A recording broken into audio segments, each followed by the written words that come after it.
I always had 55 plus on my ceiling first thing when I wake up. And I thought I would do it in college. Didn't happen. I thought I would do it, you know, maybe the year after college. Never happened. By the time I jumped 55 plus, it qualified me for the 2015 Beijing World Championships, and then I jumped 55 plus again. I jumped 55.9. It qualified me for Olympics. It didn't happen when I wanted it to happen, but it happened exactly when it needed to happen.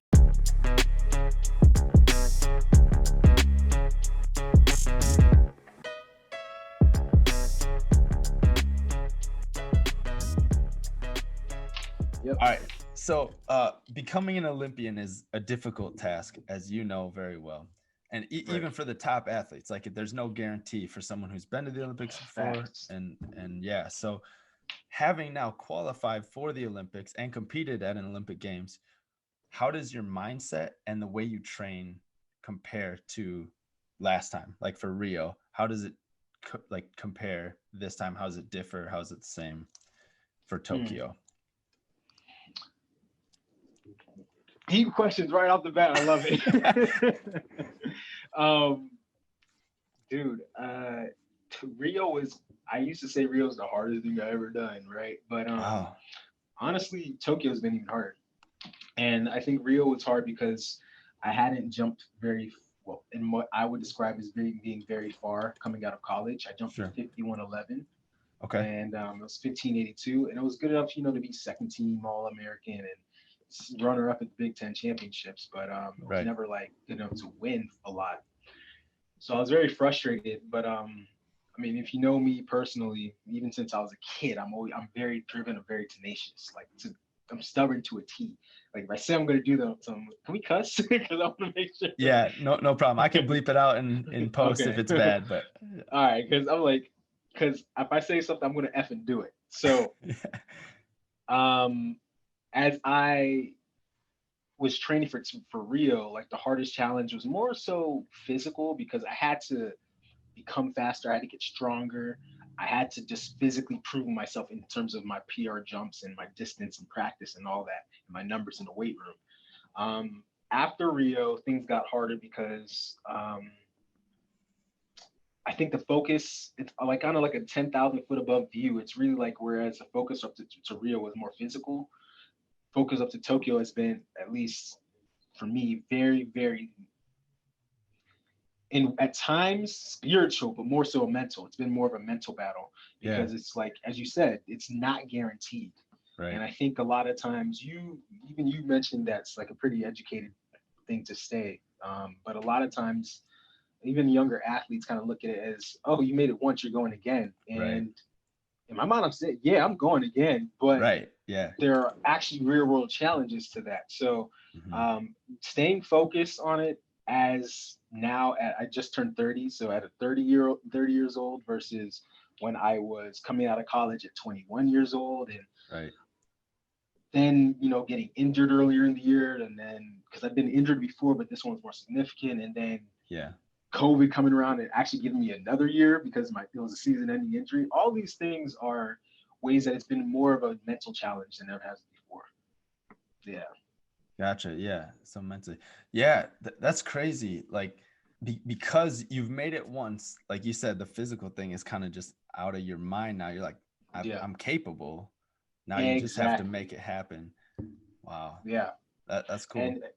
And it's, it's not that I don't believe. I mean, of course I believe in myself all the time, but when I'm saying mentally, it's more like there are a lot of distractions. And then, there are real world things like working a job, but also training. And then, also still leaving mental time for, work and then training and then recovery. And then just to have the mental space to, really take a deep breath and find myself, able to go at it the next day. That's what I mean from the mental side, Yeah, absolutely.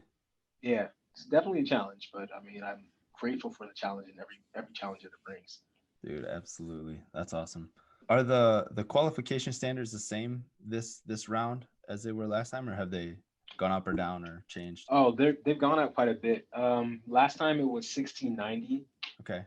And then they ended up dropping it down to 1685. Okay. And now it's 1714. Okay. So, and that's further than my PR. But again, I mean, physically, I already know I'm capable of doing something. I'm already capable of doing it. It's just even though I said the mental challenges exist, there have been a lot of physical challenges that have prevented me from being able to consistently be on the track as well. So, Right.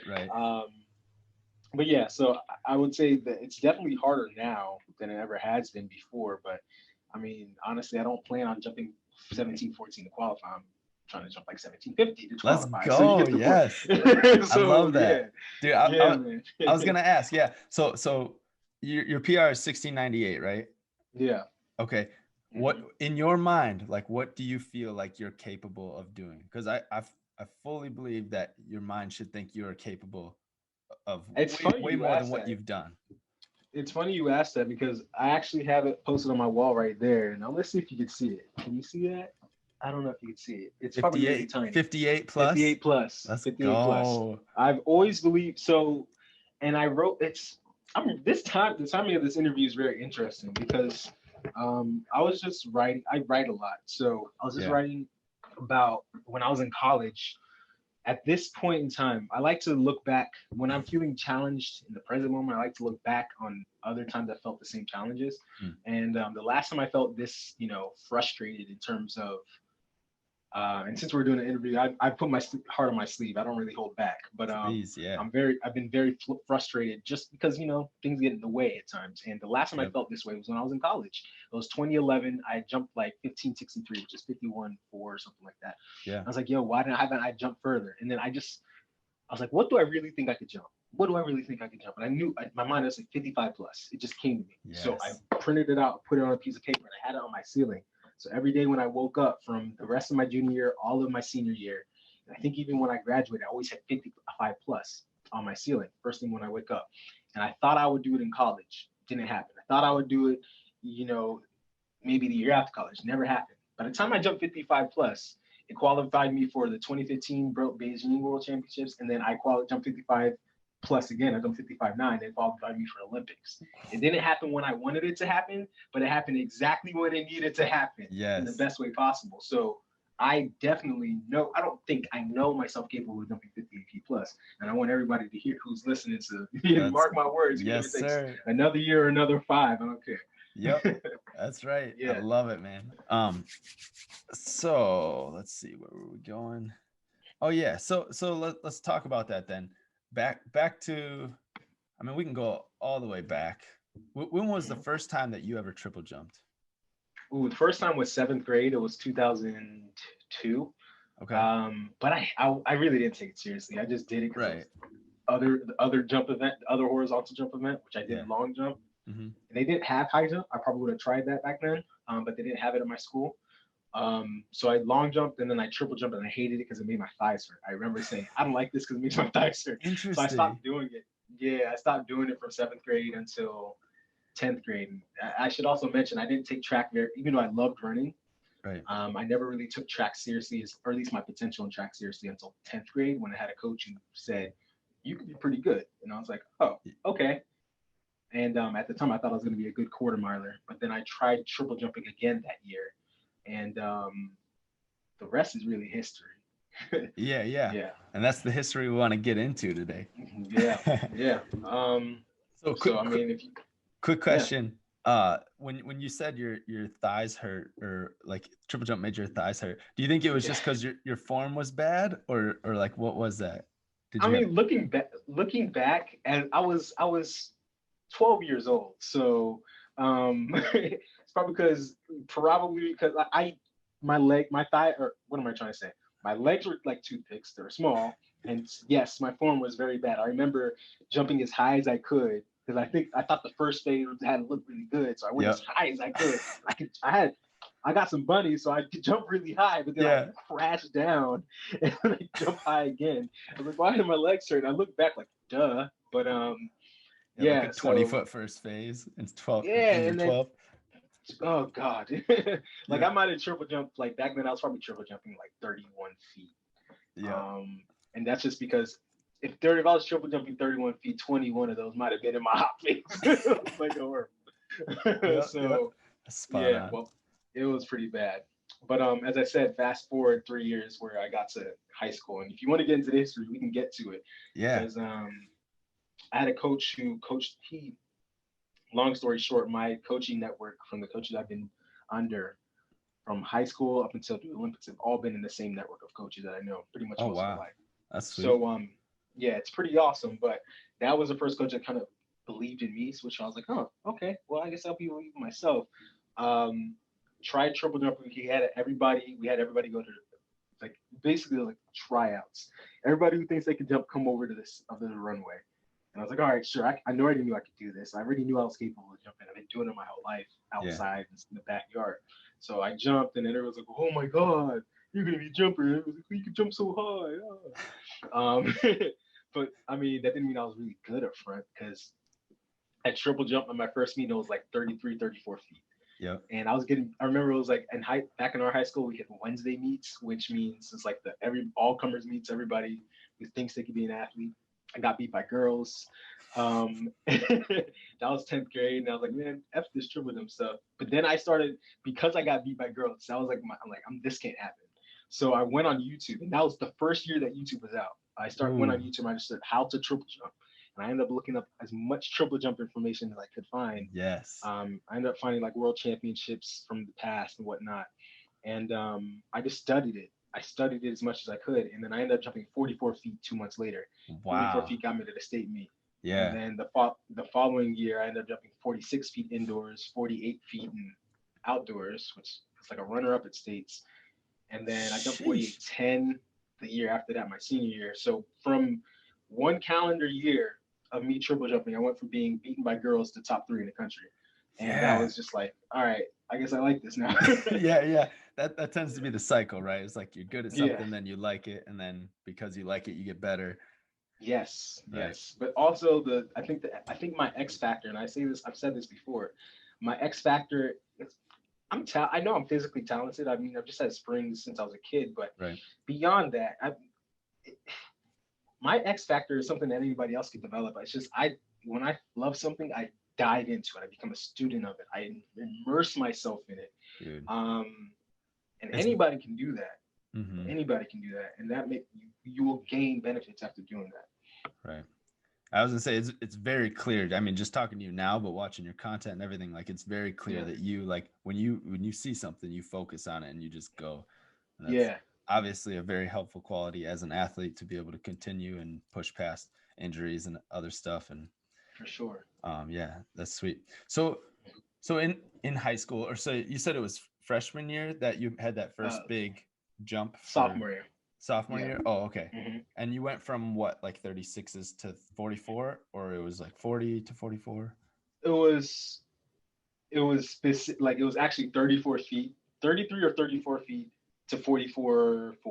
Sheesh. Because I remember it was our outdoor season started in maybe March. Yeah, our outdoor season started in March, and that's when I did that. And then by the time June was our state meet, but I jumped. It was May, which is our regional meet in Virginia. I was in Virginia at the time. Okay. So from March to May, I went from 34 feet to 44 feet. And I'm telling you, it's just from learning as much as I could and then being crazy enough to say, I saw this. I'll go to my coach. My coach is very smart, but he also was like mainly a distance coach. You know, a lot of good track coaches know every event. He's one of those guys. Right. But his primary focus was distance. So he would say like, yeah, try pulling these sleds, do bounding. We would bound on the field, not really knowing what I was doing. Yeah. But on top of that, I would watch these videos. And I remember like Phillips Idowu and Nelson Evora. I would watch them and they were like, first thing I picked up was like, their phases are very even. Where I was jumping super high, their phases were even. So I was like, yo, coach, I noticed these people were doing this. I'm going to try it. He's like, okay. And then go for it.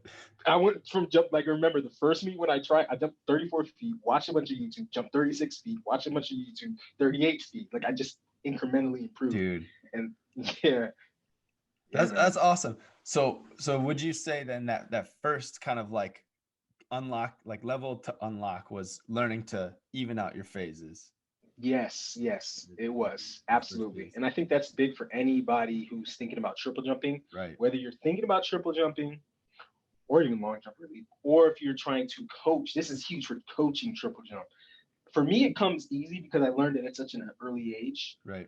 And a lot of people who coach, I get a lot of coaches who ask me questions and I'm like, you just got to make it simple, man. Like, especially when you have you'd be surprised how many coaches who ask me like, what are some simple drills I can do to get my kids to start being stronger and being able to be more explosive and have better triple jumps? I'm like, first and foremost, you got to triple jump to become a better triple jumper. Dude, yeah. And if you want to do that, you got to learn how to even out the phases properly. So the drill that my coach had me doing back then to even out stretch the phases, both stretch them out and make it more even. We put out hula hoops on the ground and space the hula hoops out evenly. And I would have to right, left, and left, right in between the hula hoops. Nice. And then now you're forcing your body to get out of the comfort zone and then push each phase further out. That's super good. Yeah, I'm definitely going to use that. So I actually coach high school girls right now. So part of what I'm doing is, learning and to give myself more knowledge to be a better coach and, mentor to them. Yeah, for sure. Okay, so sweet. So then from 44 to 46, you said, or 44 to 48? I forget what was the next. 44 to 46. It was 44 in May of 2006, and then it was 46-1 in December of 2006. Sheesh. So, and again, that part was over that summer. I went ham. Me and one of my best friends, he designs for Adidas now, but we were both on YouTube, and he was watching Irving Saladino, and I was watching Nelson Evora. Nice. And so, Irving Saladino is, right? Yep. Of course. Okay, good. Just double checking. So, no, that's all right. Yeah. Yeah, he was like, "Yo, Irving's doing this," and so when I was long jumping, we tried to do what Irving did. I was triple jumping. I tried to do what Nelson did, and over the summer, our coach was like, "Yo, y'all, as I said before, you could be pretty good." He was like, "Yeah." So it's like, "Now you're gonna run cross country." I was like, "What?" And so not only were we running cross country, we were running 5Ks. We were running 45 minutes twice a week with these the cross country team. We were bounding 500. I kid you not. We were bounding. I say this and people think I'm insane. 500-meter bounds where there's a gradual hill. It was a pretty shallow incline. Yeah. But it's about it's at the cross country park. So it was just a straight line and it went gradually downhill. Then it lifted up again. And we would bound the 500, but we would bound and stop and then bound and stop till we got to the top. Yeah. And then we would do right, left, right steps, all types of combinations. And then we would turn around and run up the other side of the hill. And my point is, he got us so fit. Yeah. We became such fit athletes that you probably could have put us in basketball. You could put us in football. You could have put anything other than maybe swimming, where we weren't actually swimming. We would have been able to do it because we were so fast or so fit, pretty fast and very explosive. So when I got to indoor track, I was very raw for that point of the year because we hadn't done much technical work. Right. But just based on the strength gains I had over the summer and the fitness, and basically I knew that nobody could touch me because I've been running 5Ks. Yeah. I just went out and jumped 46 feet without even trying. And I was like, oh God. Yeah. Because that was that would be top 5 in the country at that time. So I mean, first off, 500-meter bounds uphill, that's insane. But I love it. and I'm probably gonna make my kids do that. Sorry in advance. Yeah. I kind of want to try it too, just so I know their pain. So the two key things that I'm taking away right now, one is evening out your phases, and two is getting that kind of like base, like endurance strength and everything. Yes. And so would you say that, maybe you're doing the same thing, maybe you're not now, but would you say you still incorporate that kind of like endurance type training now as an elite athlete? I say, I do. To a high schooler. Yeah. I do, but not in the same way. It's more specific. It's specific, but still volumetric. Right. And what I mean by that is now instead of running, say, 45-minute runs and 5Ks, I'll do my own like 20-minute long runs here and there. And at points in the year, of course. Right. And because the volume or the intensity of what I do on the track as an elite athlete now tends to be, we're doing box jumps, but instead of doing I'll still do volumetric bounds where I'm doing like 100 meters here and there. Yeah. But the focus is more so doing things in volume that are pertaining to the triple jump. And I will say that it's not necessarily the one way to do it at this level. It's where I found success, but I can't lie. I still miss running. It's crazy. It sounds so crazy. I still miss running 400-meter workouts every once in a while. I Right. still miss running up those cross country hills, which I'll still do hills. But Yeah. I think the foundation is how do you become fit, and then from there build upon what you need to do. Remember back then, I was a very young athlete. I only been triple jumping for serious for like less than a calendar year. So Right. I needed to be doing any and everything. But now it's like I need to be doing things that are more specific and more volume. So whether it's right, left bounds on the field, or right, left bounds up a hill, or right, left bounds off of boxes, Yeah. and then scale that out so we're getting lots of contacts, quality contacts. And this is Right. something I wouldn't recommend just doing to any athlete because I've been doing this now for 10 years. You know what I'm saying? Right. So, but yeah, to answer the question directly, basically we still do volume. We just mix up how we do the volume. And Okay. again, I'm in the same coaching school of thought as I was from back then. So kind of translates. It's interesting because I mean, obviously, you know, Christian Taylor, and he kind of comes from a 400-meter background, and like people call him like the king of jump 6, you know, like would you feel like you're the same way because you have that kind of like base strength that later in the series of jumps, you're still just as strong as you were on jump 1? Absolutely. And that's something I do pride myself on here and there, but to be able to put out a jump at any jump in the series, because you never know, it might take that 6 jump, or if things go crazy, it might take a jump off, so 7 or 8 to win the meet. I've never been in a jump off situation, but you want to be prepared for everything. So yeah, I do not think it's a fluke in the slightest that Christian Taylor can run a 44 split on a 4x4 and then also go jump 59 feet. You know what I'm saying? You gotta, there's fitness applies. Fitness is a very big thing. And some athletes come from the background of running more 100, 200 stuff. And then those guys tend to be really good long jumpers. And also athletes are athletes that can triple jump. But for me, I've always been more of a rhythmic guy. I'm fast, but I'm more of a guy who can run relatively fast for a long time. So for me, it's like my 400 background, even though wasn't a great 400 miler in high school, I probably ran 49 point on the split once. I wasn't great, but I had the ability to just keep running.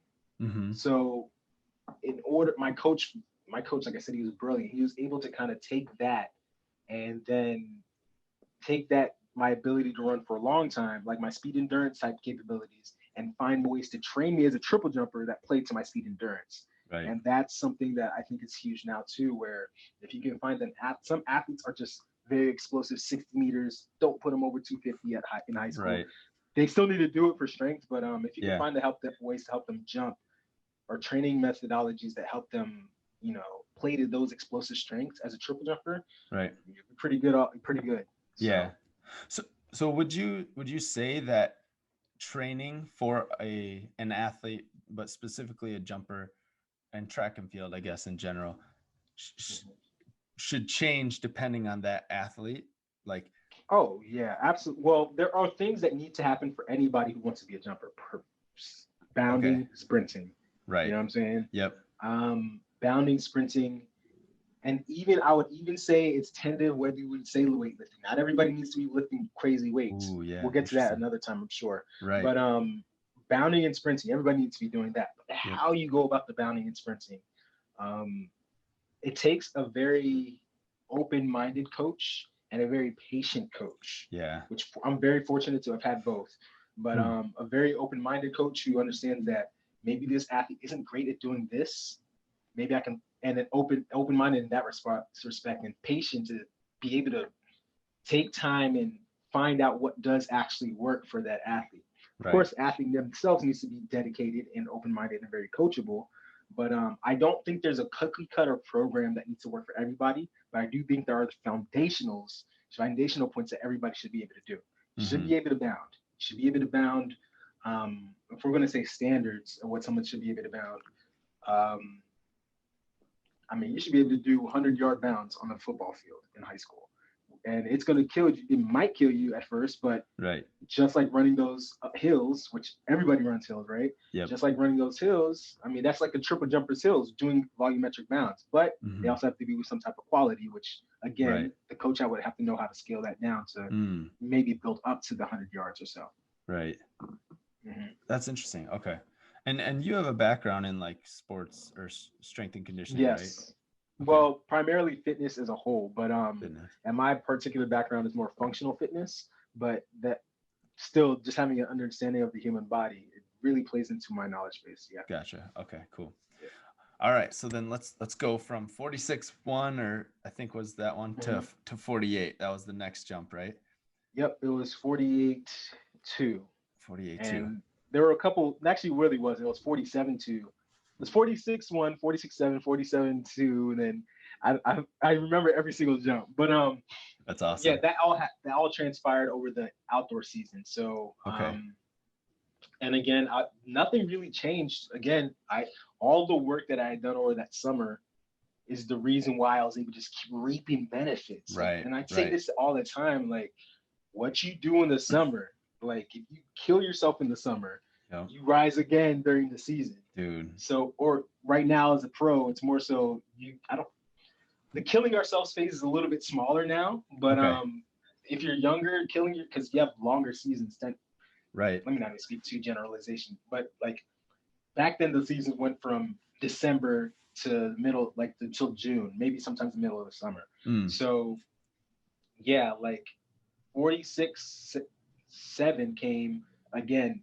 Just right now, all I had was a base, and we were still working on refining technically throughout the year. So that came 46.7, and then it came outdoor season. I'm an outdoor jumper. I love outdoors. Yeah. Just being out there in the sun. There was a meet called the Dogwood Invitational at UVA. That's back when the University of Virginia had a blue track, and I just remember being like, "Yo, coach, you might want to come over here. I think I said I'm about to F these guys up," or something like that, because I was just feeling it. And again, after you take all the volume down that I had been doing, now we're just working on specific, being specific with technical work, and also not really having many reps to do in practice. My body just started to come into what I had been doing over the summer. So again, that meet, I jumped 47.2, and then I went another meet, like maybe 2 weeks later, I jumped 47.6 or something like that, and then the state meet came around. And I jumped 48.2, and I got second, but I still look back on that, but with like mixed feelings. But hey, I'm sure as a competitor like you, you always think back to, if I would have just done something a little different. If I lost by 2 inches, if I would have just, if I would have like, I don't know, farted in midair, I might have gone a little bit further or something. I don't know. That's awesome. Oh gosh. Now we got to remember where we were. We got up to 48.2. Yeah, 48.2. Oh, okay. Yeah. So the 46.7 or whatever was in the beginning of the season, and by the end of the season, you were hitting that 48 mid range. And like I could totally see how like that improvement could just be a matter of timing and starting to peak. Basically, you're getting faster and stronger in general. You're not as tired. So I can see that distance in triple jump totally manageable just from going through a season, not doing anything different.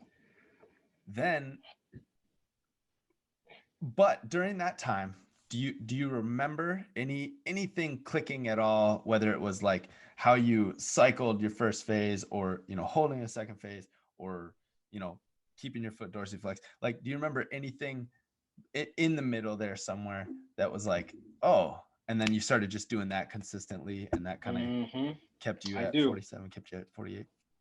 I do remember two things, or probably more, but I remember two. One of them was, I don't remember. It might have been, I don't remember if it was Nelson Avora at the time, but there's some jumper I saw who came off the board with a single arm and then transitioned into double arms. Yeah. So the single arm hop into double. And trying to remember why I remember that one, but up until that point, up until about 46.7, I was just kind of jumping. I don't remember what I was doing with my arms. I was just running and jumping. Okay. But when I looked that up, or I'd come across that technical change, that kind of I started focusing on the arms, just keeping them a little bit more in sync with how my legs contact the ground.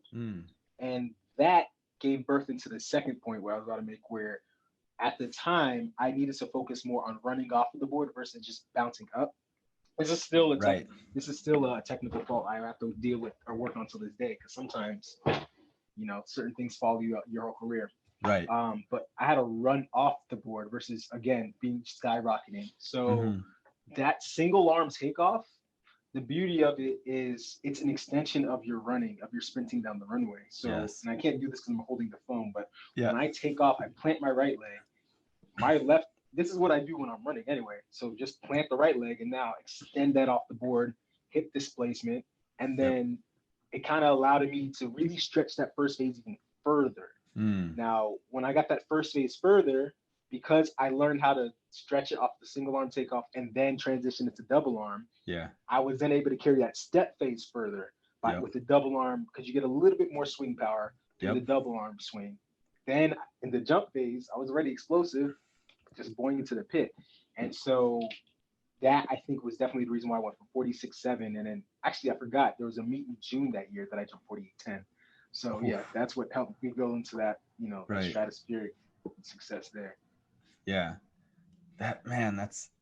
It's kind of funny how, like, you start out just sky in the hop, and then you're like, wait, I got to scale back, balance things out. And then it comes back to like, I want to get a big hop again, like, yes, but differently. Like, so that's sweet. That is great. Okay. All right. So that's high school.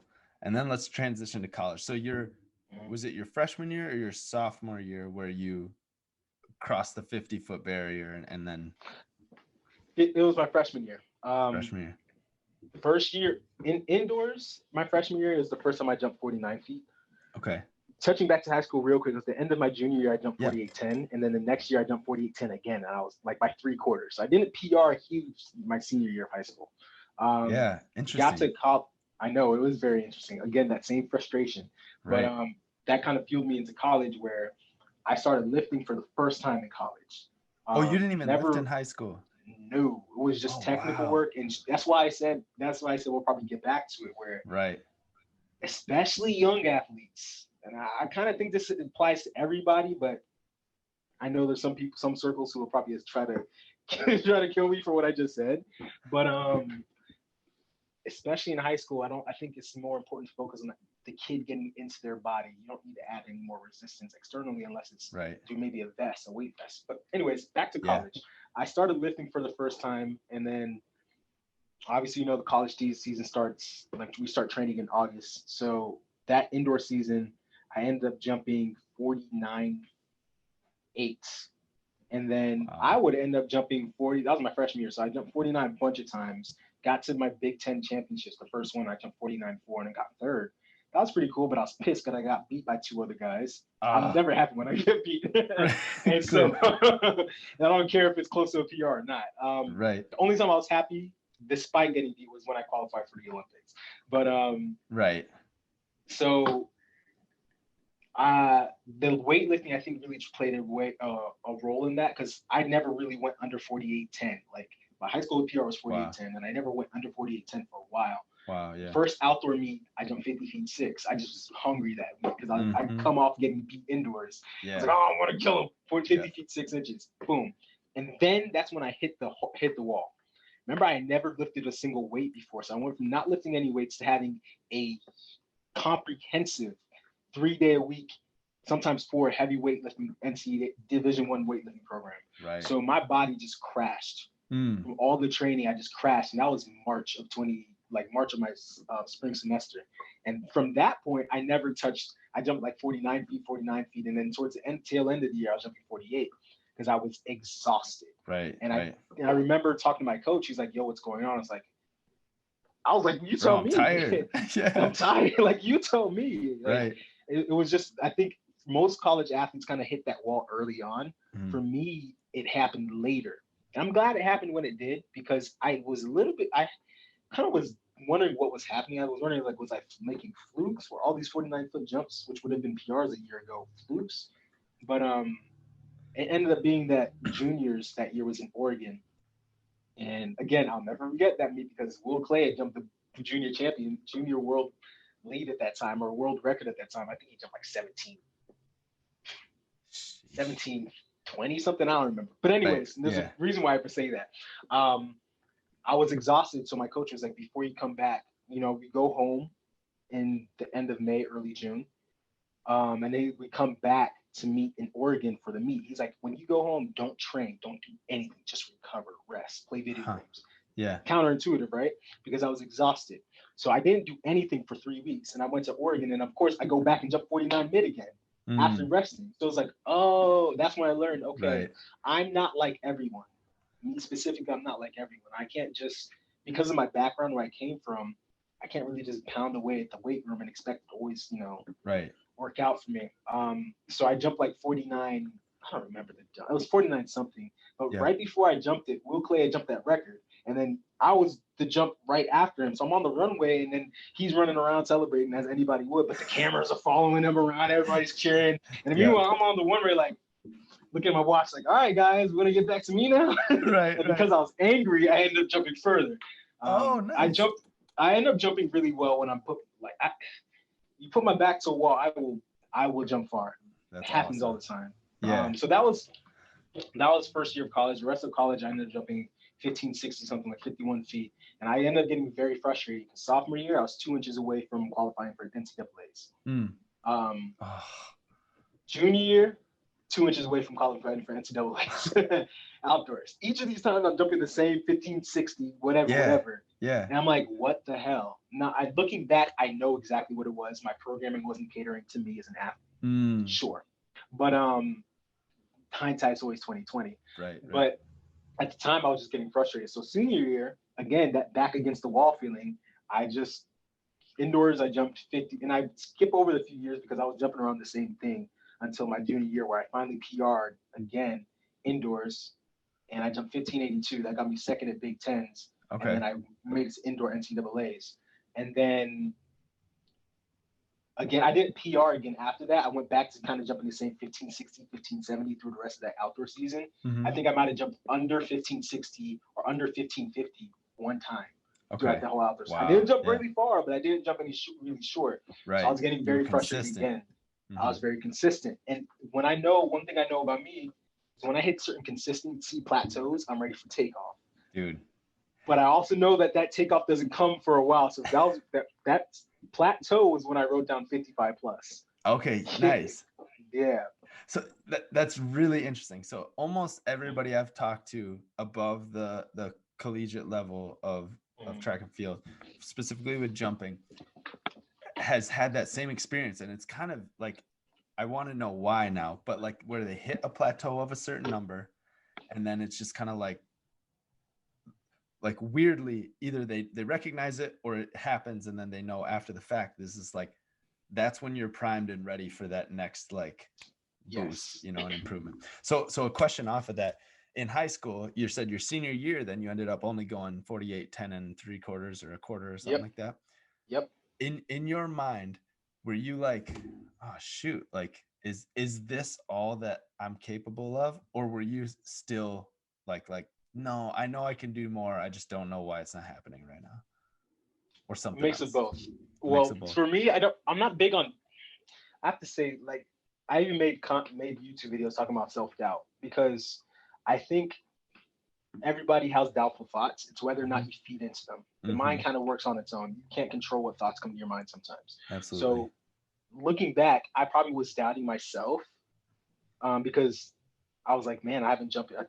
I jumped 33/4 inches further than I did last year. What happened to I was making so many gains. Right. So I was very frustrated, but at the same time, I was like, I know I'm capable of more. Good. Period. I had earned a scholarship, so someone else believed in me. So, right. So at that time, how much more did you think you were capable of? At that time, I knew that, because I was jumping 48 feet, 49. I knew I could jump at least 50 feet. Okay. Everybody's wants to fake the 50 feet barrier. Now, high school kids are doing that all the time now. But back then, aside from like Will Clay, Christian Taylor, Omar Craddock, it wasn't happening every day. So I, of course, knew I was capable of jumping at least 50, 51 feet. And I knew that I had 4 years of college to do it. But I got to college, I was like, yo, I can jump 53 feet. No, I can jump, because I remember fouling the 53. My sophomore year of college, looking back, my sophomore year of college, my senior year, I actually went to NCAAs. I was more consistent. Okay. But my sophomore year of college might actually been my closest year to breakthrough. Actually, might have been my breakthrough year, at least mentally. Yeah. Because indoors, there was some guy who came. I forgot. He was like unattached and a pro. I forgot who it was, but he jumped like 53 feet at me and beat me on my own home meet. I was like, I don't care if this guy graduated. Who the F is he? Yeah. So I ended up jumping like 15. I think I jumped a PR like 1550 or something like that at the time. And then I fouled a huge jump that we actually measured out point to point. Yeah. And it was like 1605. I was like, oh my God, that's 52 for you. Right. I thought it was the biggest thing. And that was my sophomore year. Never went that far for the rest of my career. So I always knew I was capable of it. Right. Always knew it, but also never tasted it. And then it's just like, or tasted it, but never got the full, serving of it. And I was just like, damn. So again, I had that same feeling I had from high school. I know I'm capable of this, but it didn't happen. Mm-hmm. And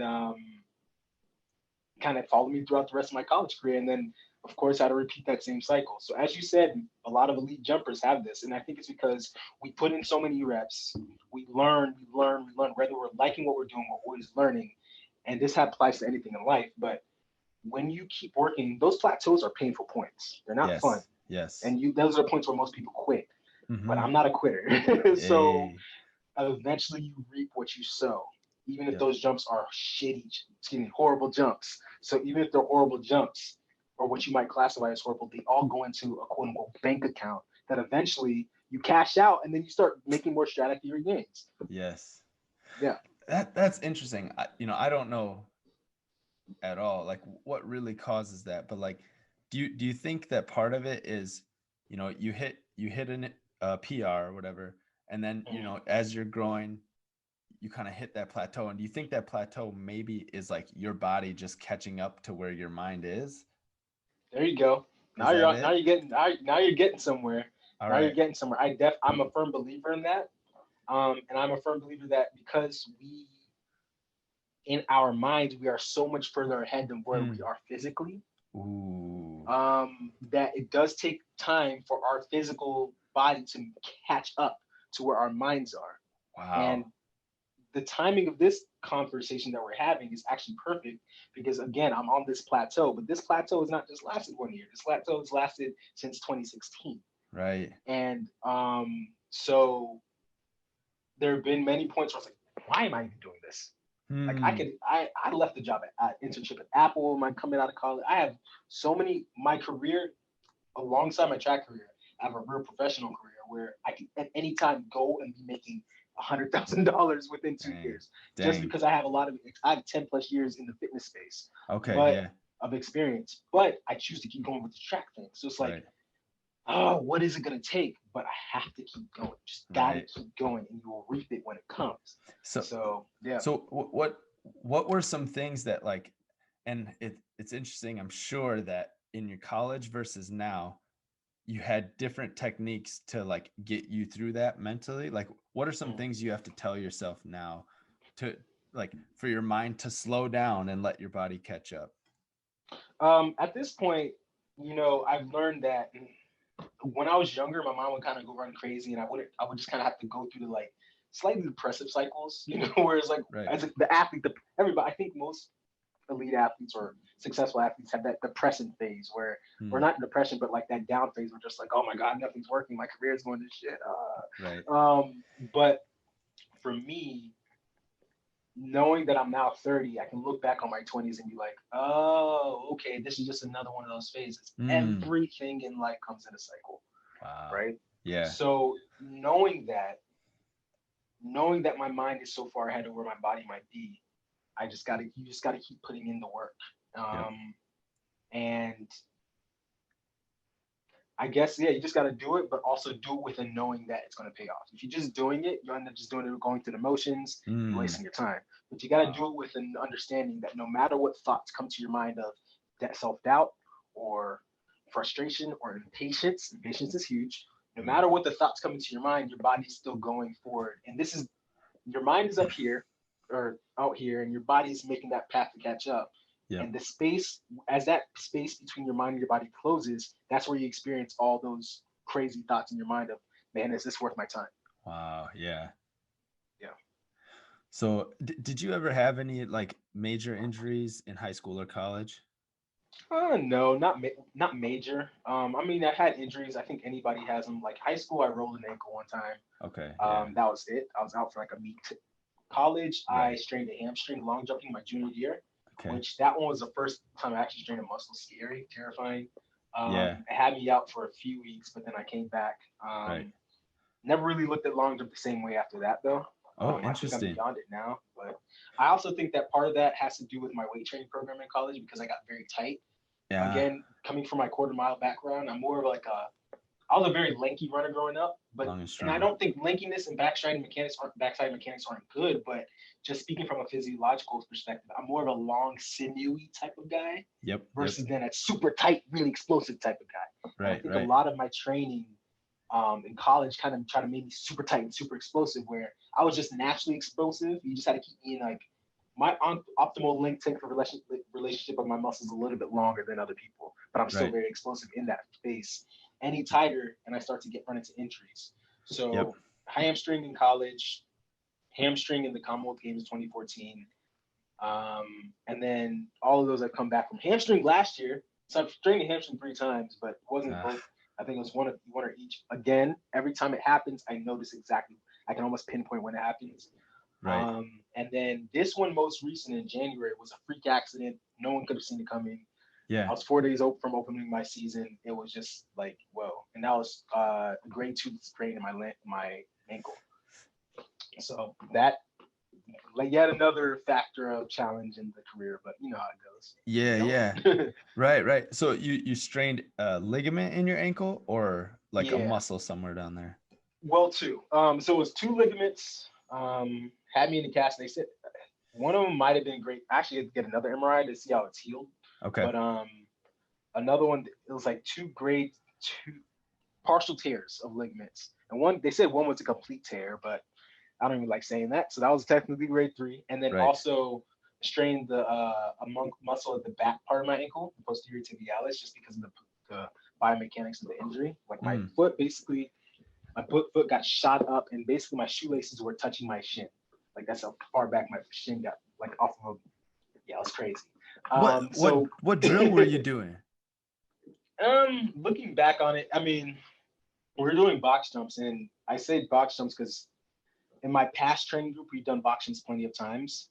But it was just, and I don't want to speak too much to the specifics of it, Sure. but Sure. Sure. Yeah. it was just the environment. It wasn't really the drill. It was more so the environment in which we were doing it. Okay. That was just unsafe. Gotcha. So it wasn't that. The drill is something that after I recover, I'll be going back to doing, but Right. in a safer You'll know how to do it. environment with more appropriate equipment. But in that moment, it was just a very distracted environment that kind of gave birth to that injury. With Wow, that's respect to all the interesting. parties involved, of course. So yeah. Yeah, yeah. So that's really interesting. Injuries like they suck, but you Yeah. learn so much through them. Like you Mm-hmm. obviously you learn about the injury itself and like, you know, how your body works because now you're interested in that because you Mm-hmm. care. But like there's so much else that you learn from an injury. And I can't even cover all the different categories, but what are Yeah. some of the different things that you learned from the injury itself, like when it happened, and then in the time during recovery and rehab? Like, what are some things that you've Well, learned? I'm. This is a real time event we're talking about right now because I'm still learning. Like all injuries have their own time frame. Your body's going to tell you when it's time to move on. Yeah. Having had multiple hamstring strains in the past, each time I've gained a little bit more knowledge of them. Right. I've had 3, so each time I can know how long it might take. I know exactly when, not exactly, but kind of when my body's like, okay, I'm ready to push it a little further. Yeah. Those are a little easier. You kind of learn that your body's going to, again, take the time of recovery. Mm-hmm. This one, because I'm still going through it, and again, the mechanism of the injury, oh, Lord, it's been a roller coaster. Again, going back to what I mentioned multiple times, I know that the difficulties and the plateaus, they're all just, again, putting in the bank account for when I'm going to cash out. Right. So I'm not really worried on that tip. But as far as the actual physical side of it, it's like with the injury, like the ankle, I never had a joint injury before, but what I'm learning now is like it can be temperamental. Um, it can be Meaning, very temperamental in terms of like, so some days you might be like, yo, this is great. I'm running and good. Everything's good. And then boom, all of a sudden it has random sharp pains. It's like, what is going on? And did I re-injure myself? What's happening? right. Um, so I'll answer this as best I can. What I'm learning right now through this particular injury is that, at least with the ankle joint, this maybe will help anybody else going through ankle problems. Yeah, yeah. With the ankle joint, it's like, again, your body's going to dictate the recovery. But the reason why I think, well, let me say, the number one thing I think is very important with this is to stay consistent with the small exercises. So I've been doing physical therapy, but there was a time where I will admit, I will fully admit, as an Olympic athlete, I was not on top of my game. I was not being accountable for about maybe 3 to 4 weeks during the early part of the fall, maybe the late part of the summer. With my physical therapy, there was a whole bunch of other stuff going on in my life, which is why that happened. Sure. But so it kind of slipped by the wayside. Yep. But I would, even though I wasn't doing the physical therapy exercise, I was still hitting the track as I was. Just doing my running and my jogging, everything's fine. Then out of nowhere, I'm running, like I'll be in the house walking, and I feel some sharp pains. I'm like, what is going on? So and then of course I get back onto my physical therapy exercises. I've been doing it consistently again. Like I said, it's only 3 or 4 weeks that happened. But by staying on top of the small exercises, the calf raises, the toe walks, the balances, the stability movements, and then always, if there's never getting away from that. There are days where I don't go to the track. There are times where I'm not in the weight room, but always under all circumstances doing those small rehabilitation or prehabilitation exercises. Now I can feel my ankle getting stronger through the pain. That's a very empowering thought. Yeah. But on the other side of it, it's patience, because just because it's starting to feel stronger, you gotta like, what I've learned is you got to put in almost like weeks or months of work to really reap the benefit of being able to go ahead hard session. Yeah. And it's yeah. it's in the mind, because we're already in the house a lot right now because of COVID. So I have a lot of pent up energy, but I'm staying the course. I've learned a lot since January with this injury, and I really and truly believe that I'm going to come back better than I went in. So, but I got to stay the course. Absolutely. That's awesome. I respect that too. That's super hard to do, especially when you're injured, is to just keep grinding, and when you're not seeing much progress right away, but it'll come, man. So stay strong, keep going. Yeah. Appreciate that, bro. Man, so many different ways I can go, and it's already been like an hour of talking. Like I said, these conversations rarely last just an hour. So I mean, I don't know what your time limit is, but we'll keep it going here for a little while, and then see if we can get some more good snippets for the up and coming athletes and stuff. Yeah. Or current athletes. And then we'll shut it down when it feels right. For sure. So currently, as a professional athlete, do you have someone who writes your workouts for you, or do you write them for yourself, or is it a combination? How does that work for you? It's a combination. Combination, because at this point in my career, I know what I need. Yeah. But also, I always need you kind of need that external guidance. I have a coach. I'm working with my former coach, my coach who helped me train to get to my first Olympics again. We're currently doing a remote situation because he's in the Virginia area, back where I came. So that's why I was saying at the beginning, I'm going to be moving back to train with him at some point. Gotcha. At some point, just because I have to stay here in Atlanta to be working through the rehab process. Right. This is where my doctors and all that are. So yeah, he'll write the main workouts, track workouts, and our weight room stuff, and I'll add in the in betweens, the physical therapy at work, the pool workouts that I do 3 times a week, the core workout, all that other stuff is where I, as the athlete, fill in those gaps, because a coach can write a comprehensive program, but if you're not doing your own extra where applicable, none of that matters. Right on. Yeah. Gotcha. Yeah. Do you feel like you're someone who, if you don't have workouts written for you, like the track workouts that your coach is writing, that it's harder for you to motivate and go, because you have to also take the time to think through, a full season's plan and everything? Or are you like, yeah, no problem, like if I have to do it, I'll do it, And if I don't have to, it's just better. I'm definitely the second category where if I have to do it, I'll do it. Even though at this point in my career, and one thing I'm gonna take a sidestep. One thing I've learned is now I have some seniority. So I know I have 10 plus years as an athlete, as a high level athlete to rely on. So I'd rather not do it. I know that I perform better when I don't have to do it, but I'm able to make the tweaks. Like I'm not an athlete I'm a very coachable athlete, almost to a fault, where in the past, where I think, like I said, in college, there were some things in my training where it led to me getting injuries because I wasn't training in a way that my body was really meant or built for. Right. And again, hindsight is 2020, but it's because as an athlete, if a coach gave it to me, I would do it.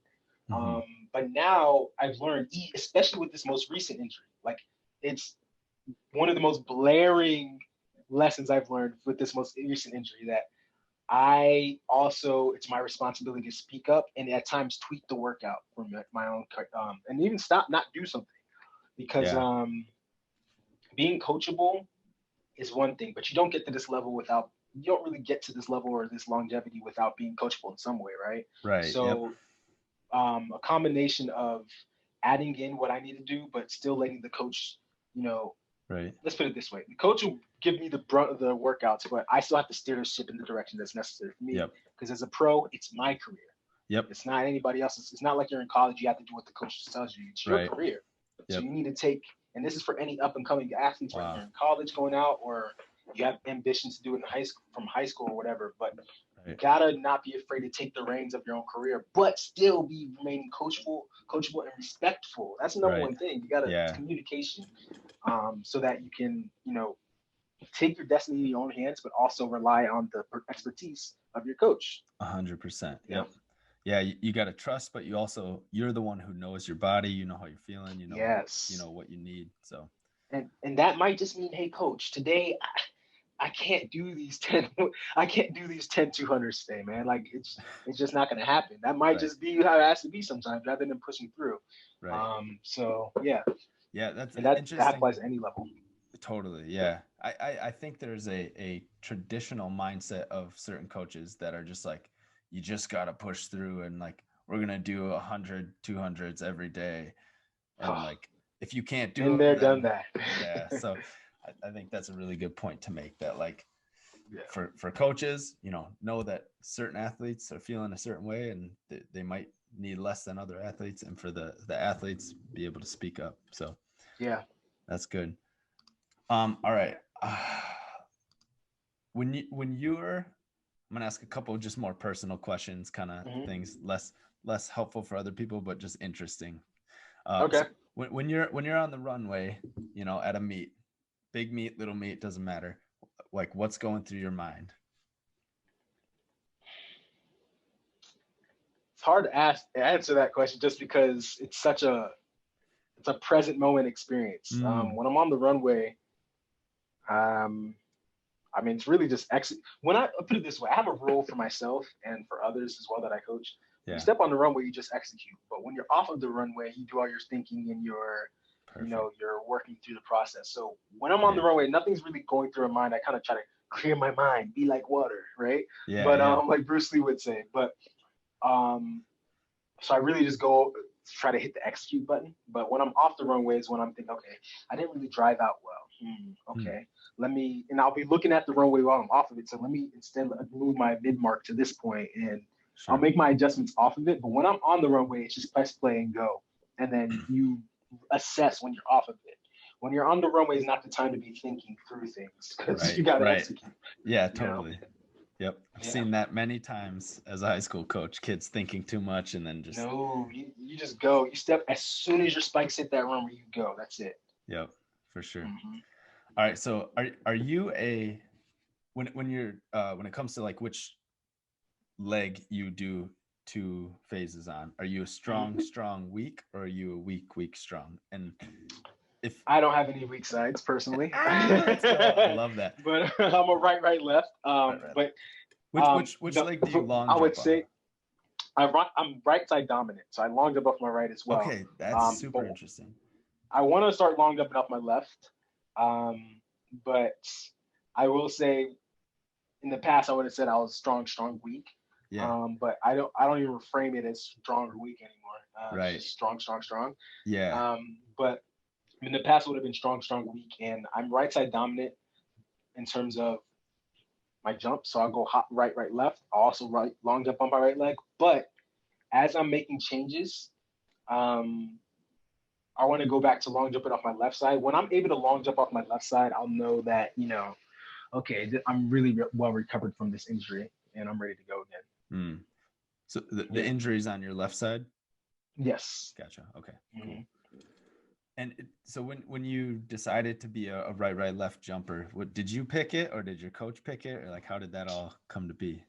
That's a great question. I don't even remember because it was 10th grade where I was still learning the event. I would remember that at one meet I would go right, left, and another meet I was going left, right. Oh, and so wow. I think my coach might have said, "Yo, you got to pick one," so I know how to coach you. Right, it might have been something like that, but I think I just chose right, left because I was like, I don't long jump on my right, why not? Yeah. Looking back, if I could do it differently, I would stay right, left in the triple, but I would have long jumped off my left leg. Okay, interesting. But, yeah, because that's one thing I had challenges in the past of balancing out both sides. Yeah. But again, like I've come a long way in that to kind of work against that. But yeah. So just your personal take. Do you think that a triple jumper should long jump off of the opposite of what they take off for triple jump? Do you think it doesn't matter? What's your thoughts? I don't think there's anything that somebody should do. I think what someone should do is what they find works best for them. So for me, what worked best for me was going right, left, and not long jumping off my left leg either. Yeah. But I think that there are major gains to be had if your final phase can come off of your long jump leg. Yeah. Right. And this is why, for me, I want to start long jumping off my left because I go right, left. But I'm a person who's never done it like that, so I really can't speak directly to it. Right. I know I've coached athletes who believe they should go long or the third phase off of their long jump leg, which actually didn't play out very well for them. Okay. Yeah. So I think it's a very case by case type of thing because you have to remember, even though yes, there's explosiveness off of the left or whatever side you long jump off of, but the number one thing you have to remember that takeoff position from the long jump to going into your final phase of the triple jump. It's a very different position. Yes. As in long jump, more times than not, you're going into a slight braking position where your foot's going to be in front of your hips, outside of your center of mass, which is what gives you that upward propulsion. Which yes, you want that in the triple jump or in the final phase of the triple to get up and out, but if you are coming off of a second phase and put your foot too far out from your center of mass out front of your hips, that's a braking force, and that jump phase is going to go up and down and nowhere out. Right. So it's more of a quick claw situation coming off of the final jump phase versus the long jump where it's more of a plant. Yep. And for that reason, I think you can get away with either way. Gotcha. And probably explains why Christian Taylor can, have a world or not a world jump like the second best legal jump world class jump off the other leg. Yeah, that's just insane. Yeah. Okay, cool. All right, so let's get into the Olympic experience because I'm just super curious. So oh man, there's too many questions to go here. I'll just start and then we'll kind of feed off of that. For sure. What was your favorite part non-competing of the Olympic experience? Oh, that part's easy. The people of Rio de Janeiro, the friendliest people I've ever met. Really? It was like, so take a step back. Back in like middle school, before I even really started running track, I had, the song Beautiful by Snoop Dogg, Pharrell. So I was watching that video and they were in Rio de Janeiro. And I remember they were sitting on this staircase. It's like a colorful staircase and I have like this colorful tiles. Like, I gotta go to Rio de Janeiro. I wanted to go to Rio since before I was even running track. Yeah. So fast forward to actually getting to Rio, it was like I got to Escalara de Salaron or something. I'm butchering the name, but sure. Basically, to actually get there was like, wow, this is like a dream, literally a dream come true. Yeah. The people are so friendly. The food is so great. Back then, people were crying about the Zika virus. Right.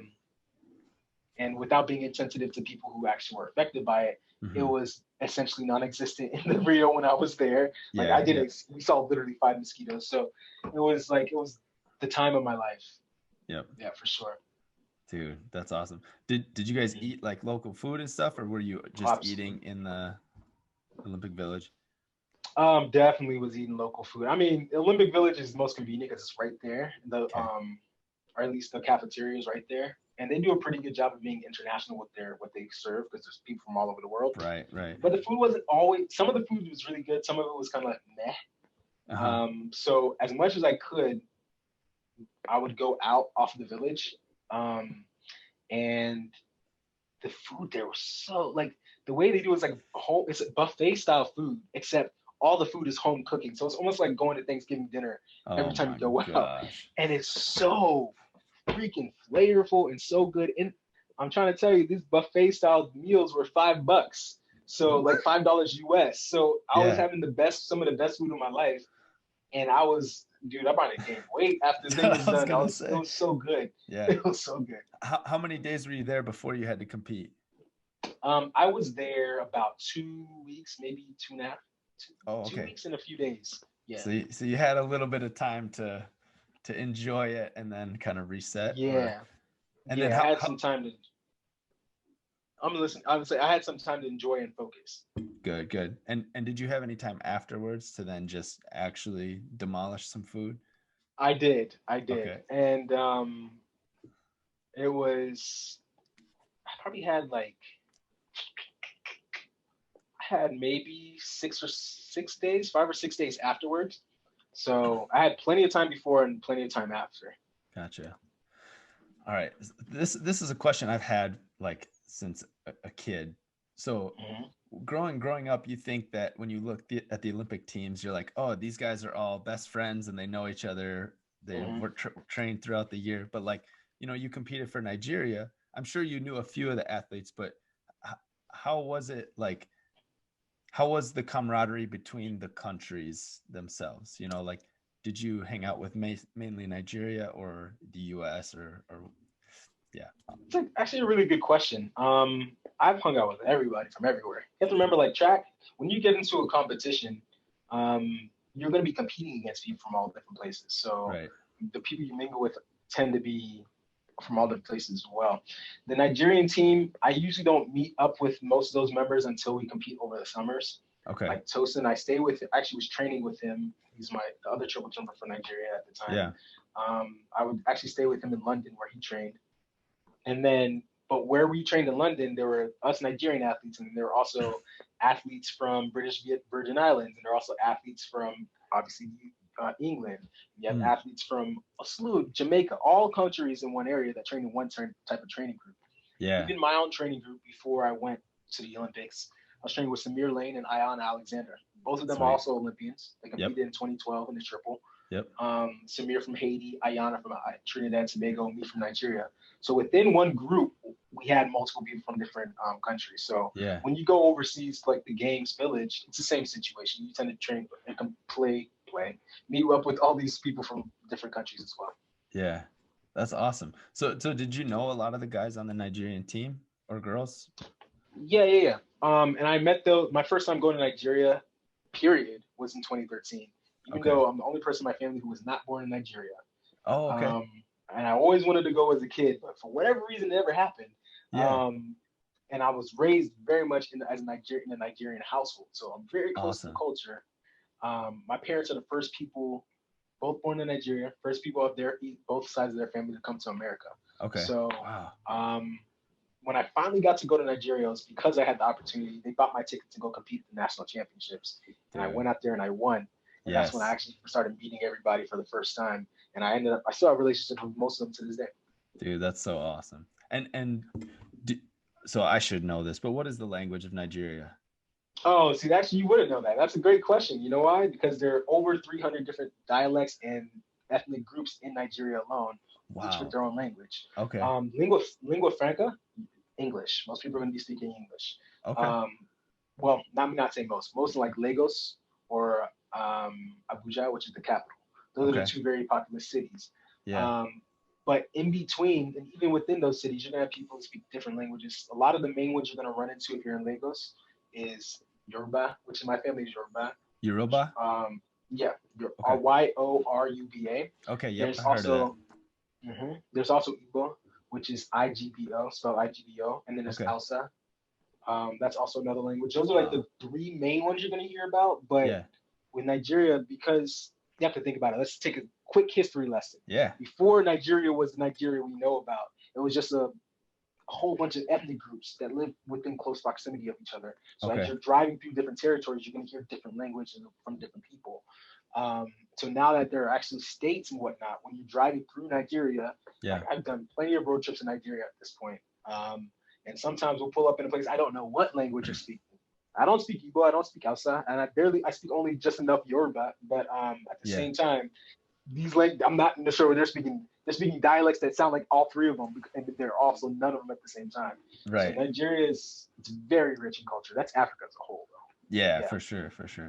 That's awesome. So then when you were competing over there and when you're interacting with other Nigerian athletes, like, did they just mostly speak English, or like how did you communicate? Oh, most of us, because again, most people in it's a British territory, or was a British territory, so they brought their language and a bunch of other stuff that we don't care about. But so they mostly speak English, but a lot of them will speak Yoruba, because a lot of them are Yoruba. Some of them are Igbo as well. Okay. Me, like I said, I'm not fluent in Yoruba, and that's just because I was hard-headed as a kid and refused to speak it. Right. But now, I mean, we'll speak pidgin English to each other, which is like broken English. Where you say like, so what's up? We'd be like, how you day? Which is how you day, right? And it's like saying how you day, and you're like, I did good, or something like that. Like where you're able to mix in English, but also distinctively not English words, or like very broken, and then kind of communicate your message. It's like Spanglish. But Spanglish, but then again, everybody there speaks perfect English, like crystal clear English. So we kind of do that just to joke around with each other. Right. Yeah. Cool. That's awesome. All right. So then getting into the actual competition at the Olympics, like, you had competed on the world stage, at different meets and stuff before that. But how did it differ as far as like the atmosphere, fans, the venue itself? Man, I'll tell you what. So Rio, especially because of the session that when the triple jump was 9 a.m. There actually weren't as many people. I've been in competitions that had far many more people in the stands. Yeah. But for me, I've never been one to really be fazed by being in front of cameras. I've never really been fazed about people being in the stands. So the competition atmosphere in and of itself, there was a lot going on at that time that had nothing to do with track. That was very difficult. Oh, really? So when I was competing, it was actually a distraction. And I look back, and I'm kind of putting my head back into where I was at the time. So I was actually really distracted by non-track things of all times. Right? Like what kind of things? Oh, just drama with. So not even drama. It's just. Let me put it this way, because that could be a whole rabbit hole. Yeah. But dealing with any country, there's going to be any federation. There's always going to be some type of drama you have to deal with, more times than not. Okay. The drama I happen to have to deal with Nigeria just so happened to follow me right onto the track, and it was a big distraction. Yeah. So with the uniforms. That's no, not even that. Not even so that? much. Oh, okay. No, and Gotcha. I'll gladly tell you everything off the air. Yeah. But because I've actually spoken about it many times, but at this point, it's like the more I say that story, I think it's just the more I kind of like harden it as if it was my whole experience, and that doesn't really pay the respect to the life changing time I had there. Dude, absolutely. So I'm kind of like beyond putting that out publicly, but I'll gladly tell you when we turn the record button off. But For sure. I was just distracted. With anything, if you're distracted in a competition, it's not going to go very well. But the atmosphere itself was actually pretty chill. Partially because there are not as many people in the stands. Also because I'd been to world, as you said, I'd been to many world international competitions at that time. So Right. I kind of see it as just another competition, even though I know it's the Olympics, even though you know it's not.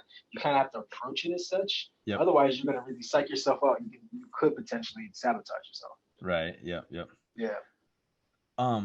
Is the board at like the Olympics the same as most other international competitions? Is a 13-meter board?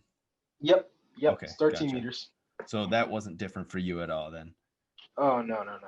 You got used to that. The facility. Yeah, absolutely. I mean, most high school boards are 13 meters, but at a certain point, I mean, like with the men's triple jump, it's always 13 meters at this level. It's never a question. You had 13-meter boards in high school? Oh yeah. My track, like the tracks in Virginia, a lot of them were 13-meter boards. What? Yeah. Hold on. And it was so funny. Yeah. No, go ahead. It's funny you say that. Like I thought that growing up in high school, I thought that was regular. Then I went to like school in Indiana. And Indiana didn't even have the triple jump at the time in high school. Okay. And then other like, you know, when you travel around to other out-of-state competitions, you have people who are like, well, I can't jump from that 40-foot board. It's too far. And I'm like, for me, I remember the first day I went from the 40-foot board. It was 10th grade again. And everybody that I was competing against was like, oh, we're just going to go from 40-foot board. This is what we do. And I'm like, I was a newcomer on the block. So I was like, I wasn't about to go from the 36. Yeah. So I was like, yeah, I'll go through the 41 too. And I like tucked my legs and I barely made it into the pit and I PR'd and jumped 40 feet. So at that point, never looked back. Nice. Never looked back. That's awesome. Yeah. Sweet. Yeah. Man. I mean, you see all the videos of guys like first time on the 13-meter board and then just bit off a little more than they could chew. Never you. That's awesome. That's a lie. There was one time that happened. We were at a meet in Virginia Tech. It was my junior year, and I had jumped 46 feet at that meet. But I had to go run the sprint medley relay. Okay. And my coach, he even regrets it to this day, but because I was ready to jump 49 feet that day. I know I was. But mid competition, he made me go run the sprint medley relay. I remember they were calling for me. I was ignoring them because I'm on the runway, and he's like, "Get over here!" Like, dang it! So I had to go run a 400, and I came back to the triple jumps, changed my spikes. Gosh. I ran as I'm running down the runway. I'm like gas. I step. I land on the runway, but because I had been doing this at this point in time, I land back on the runway. So yes, it did happen, but technically it wasn't the same circumstance because I landed gracefully enough to not look like an idiot. Right. But all things considered, I've never been one to like fully extend and land on the runway. Seen it before. It's terrifying, but it's always funny. For sure. I don't know how your coach expected you to do a triple jump after running a 400 though, by the way. That's just crazy. Yeah, I mean, again, I still trust him with everything to this day, but I think it was one of his mistakes where he's like, all right, yeah, I kind of screwed that up. Nice. So you said your high school coach is your coach now today? Or... No. My high school coach is one of my mentors for sure, but not my current. So my coach today, I actually met him when I was in high school. So give you a quick rundown. High school coach named Coach Davis. Coach Davis in 10th grade, he used to coach with a guy named Coach Helmer. Coach Helmer is the guy who ended up being the coach. They used to coach at Georgetown University together. They had a summer track camp in the summer of, they have it every summer, but my first time going was 2006. Right. I remember telling my mom, hey, Mom, let me go to this camp, pay for this camp. This might help me get a scholarship to go to college. That's how I sold it to her. Nice. Like I told you, when I want something, I find a way to get it. Yep. She's like, okay, this could pay out. I get to that track camp. I end up meeting Coach Skeeter Jackson. He's my current coach. He trained me to get to the Olympics and is training with me to this day. Gotcha. I end up meeting Coach Helmer from who was at the time at Georgetown. Coach Helmer, because he's good co-friends with Coach Davis, watching my progress over the next year, ends up come to my house and offers me a scholarship. I already knew Coach Helmer long before at the running camp. I was like, Mom, see, I told you this guy, he's the one that runs the camp and he's sending me a scholarship. Yeah. It's just beautiful it's serendipitous how it happened. Right. So all of my coaching networks in the same umbrella. Right. There was some sort of connection from one to the other. Yes. And that's also it's also even how I got my first like full-time position as a professional, where I was coaching full-time on Georgetown staff, because another one of the coaches who were coaching at Georgetown, I also knew through that network. So gotcha. Yeah. Okay. Cool. Mm-hmm. I'm looking at my list here and I'm just like, which one do I get to ask? All right, let's run through a few favorites quick, and then I'll give you a final wrap-up question, and then we'll call it for the day. All right. So, what is your favorite drill like to do as a triple jumper? There's a drill that we do off of a 12-inch box. We'll do a triple jump, but we'll take off of the runway, hop onto a 12-inch box, then step off of the box. Well, actually, it's hop, step, jump, really. So we'll hop onto the box, hop off of the 12-inch box, then do a step, and then do a jump. So it's like a triple jump with an extra hop on top of a box. With the extra hop. So it's hop, step, jump. Yes, okay, exactly. And that first hop goes on top of a 12-inch box. Gotcha. Now, what that simulates is, because the added hop is once you get on the box and have to hop off of the box, and we'll do different combinations of the same type of drill. So I'd say that whole group is my favorite. Right. But simulating off of the box is really forcing you to, your hips already displaced vertically. So it's, when you're on top of a box, you go any higher, you're going to collapse. Yeah. It's not a drill for the faint of heart. You need to force yourself to drive those hips forward off of the box. Wow. And that really simulates what I mentioned earlier about running off of the board. The reason why I love that drill is because after I do it, I always jump far. Nice. And then we also do hops, then step off the box for the same reason. Okay. Instead of driving your step phase really high, you just focus on driving it horizontally. Yeah. That one's very fun. And then actually there is one more drill. I actually did it with this more recent group that I was with. And it was an overspeed triple jump. Now that one's also not for the faint of heart. You wrap a belt around your front while someone pulls you, or you have a pulley system. Right. So as you do a short approach triple jump, you're being pulled faster.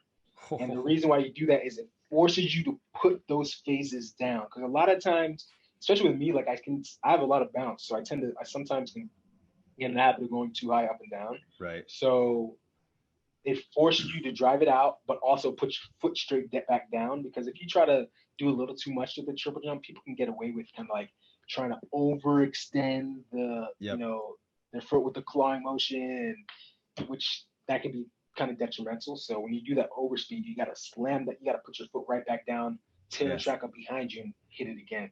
And again, that's another drill where when I take off the belt and go to a competition, I jump. I'm like, whoa, what happened? That's crazy. Right. I jump much further. It's interesting because that's definitely playing like with your timing in the air, because like, it's going faster than you are capable of. Yes. So you got to be able to like get used to that new rhythm. And it's all your central nervous system, because obviously you have to be strong enough to do it. You have the joint integrity to do it. But the reason why it's about the nervous system is because your nervous system has to fire the impulse to put your leg right back down. And that can be translated to anything you do. You just have to kind of shock the nervous system into doing it first in a safe environment, of course. That's not a drill I would recommend anybody to do if you're not like considered like high level. High level, totally, Even with the boxes, I wouldn't recommend it. But the boxes, you could do it with like lower boxes and lower speed. But With the overspeed jump, I'm just picturing like pulling little high school kids, like, and just like drag their face on them. Crashing and burning. Nah, don't do that to them. You can get a lot of lawsuits for that. Oh, for sure. That's awesome. All right. Next question is, what is your favorite place to jump or compete? Or like what was your favorite place that you've ever jumped and competed in? Good question. And I know that can be a couple different categories too, like atmosphere, track itself. And actually track itself, definitely University of Virginia. Okay. Because I have a lot of memories of jumping really well there in long jump and triple from high school. Nice. But also as a pro. Now, granted, back then when I was in high school, the track was blue. The layout was completely different. Right now, if you go to University of Virginia track, it looks nothing like it did back in the day. It's red. Really? It's a world-class IAAF facility or World Athletics facility now. Gotcha. And the track is much better. But still like jumping well there because I set a big PR there before, and the track is really it's just laid out very well. Sweet. And it's a nice runway. It's not too. I don't like Mondo. It's not. It's a poured surface.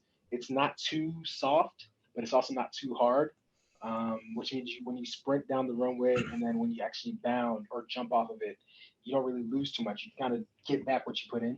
Yeah. And then all other circumstances, track aside, is anywhere in Nigeria. Anytime I'm in Nigeria. Okay. Nigeria is a very. I love it. It's home, and it's kind of like I always have love for Nigeria, even before it's just in my blood. Yeah. So when I go home to compete, it's very frustrating at times because a lot of times dealing with the federation, again, what I was mentioning before, like for one example, like Nigeria is not like America. You can't just take a 4-hour road trip and then pull up and be easy. You can, but it's not going to be the most comfortable trip when you're going with a group of like 30 athletes, right? And you're all stuffed onto this bus that's supposed to fit. You have 3 buses that have a capacity of 12 people. We have 18 in each one. Right. Yeah. And then you're driving from a rural place in Nigeria to another rural place in Nigeria. And it's a 9-hour road trip. And then halfway through, the road is gone because it's washed out and they didn't finish completely paving the road. Man. And then you get to the competition and now you're tired and you're stressed out and you're angry. And a lot of times people go to Nigeria, especially Nigerian athletes, home-based athletes, they're used to it. A lot of the foreign athletes, like myself, who maybe started competing for the first time or did not know what to expect, they get there and perform really poorly because they don't expect that.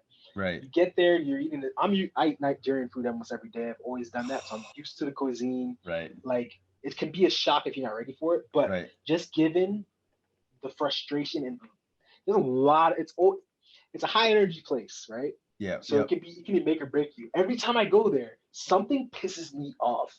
Like every single time, someone might say something to me, like not even like about my ability, but like something not related to track, or someone might, like one of the officials in the federation might do something, and I'll be like so angry.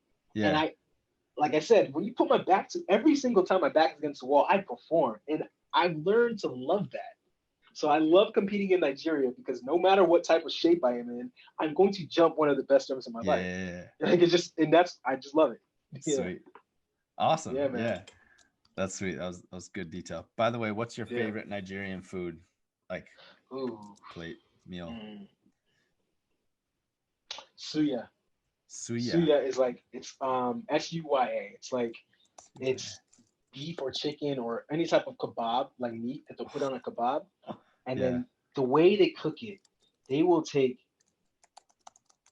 dip it in some broth. Powder, and the suya itself is like a spicy powder, right? Okay. And like they'll toss it in the spicy seasoning powder. Yeah. And then dip it in water, toss it again, skewer with some onions and tomatoes, and then put it on the grill and you get it fresh off the grill. Now, and then you just pull up. Oh my God, it's so good. I dream of suya. And there's a place called the Suya Spot in it's on Glover Court in Ikoyi, I believe. I don't know if it's Ikoyi or I don't remember where. But somewhere in Nigeria, somewhere in Lagos, it's called, this place is actually called the Suya Spot. The best Suya suya in the Spot. world. Dude. It is so good. It makes me want to go back right now. It makes me want to go there. I just looked up a picture of it and oh my gosh. Yeah, man. That looks so bomb. Yeah. So it's so good. Anyway. All right. Okay, so we'll do a couple more quick favorites and then we can wrap up. What's your favorite shoe to do jump training in? So like I'm sure you've been through a fair number of different types of shoes, brands, whatever. What's been your favorite, like the most comfortable that you've competed in? And if you have any shoe deals or something, I'm sorry if I don't. Luckily, I don't, because the thing about track is like not a lot of companies are really good at making track specific products, especially for triple jump. So I do have some brand partnerships, but none that are restrictive in what I can wear, thank God. Okay. Because I like to mix brands up. Right. My favorite shoe to jump in would have to be the Adi Zero Triple Jump TJ2. You mean Spike? It's a Spike, but I would still consider my favorite shoe to jump in. Okay. Because most jump spikes, like again, there's no standard for triple jump spikes. Every brand has their own wide variety. Right. But universally, like I started jumping in Adidas when I was in college because I use an Adidas sponsored school. Yep. And that was back when they had the TJ1s, which were kind of like a thinner heel. They had a square block heel, Yep. a lot of ground, but it's kind of thinner, kind of floppier. Yep. And they came out with the ones that they have now. I have it under my bed, and like they're wider, much lighter, and they have a much, well, they're not much lighter actually, but they have a much more solid soles. And I say solid with also a lot of medial arch support. Gotcha. For me, because the triple jump, you're putting up to 10 to 12 times your body weight on one foot, right? So and so if you crazy. look at pictures, if you ever see pictures of people triple jumping like mid-face, it looks like their skin is melting off their bones. Right. How much force is going through, right? Yeah. So you need a shoe that's not going to collapse. And I have flatter feet, especially after injury. Now I have to really make sure I have arch support. Okay. So that it looks blocky. A lot of people don't like it, but I love it because it's very solid. It doesn't break down. You can use one pair of those shoes for like 3 years, and it gives you a lot of like very confident ground contact. So if I could have it my way, I would jump in those spikes every day. Okay. Although you can't jump in spikes every day, but right. Yeah. So as far as like a training shoe, is there one that you like better for doing bounding drills and other stuff? All right. Well, actually, that's a good question. Just because I found recently, I found a pair of shoes called, I think it's the Brooks ISO 2 or something like that. I can't remember the name. Okay. They're downstairs, but I like those because again, arch support for me. I don't think other than that, because I haven't even done too much bounding in it, just because it's right as I'm coming off the injury. Right. But I've used so many different brands of shoes. I've used the Mizuno Wave Rider. I used to like those for a while, only because I just knew what to expect, even though they weren't amazing, but they were good. Okay. And then I've also used the Mizuno Wave Inspire, which I did not like, but because the Wave Inspire has a lot more medial support, but I don't like how the shoe's structured. The Brooks one I'm talking about right now is light enough, but solid enough, and I really, really like them. I think when I get back to training, I'll probably buy a couple pairs. Okay. Because they allow me, like again, much flat sole, not with a high arch, gives me a lot of support, but they're also light enough for me to get some be able to lift my feet off, and I'm not wearing cinder blocks. Right. Right. Yep. Totally. Yeah. I get that. Awesome. Omni ISO 2. That's what it is. Omni ISO 2. Omni ISO 2. Okay. I believe it's what it's called. Sweet. I'll have to check those out as well. If you could go back and tell little tiny Olu, give him a few tips of like, hey, focus on this early and you'll get there much quicker. Or just general advice about the triple jump, what would you say? About the triple jump specifically? I don't even know if I've been asked that question before. Huh.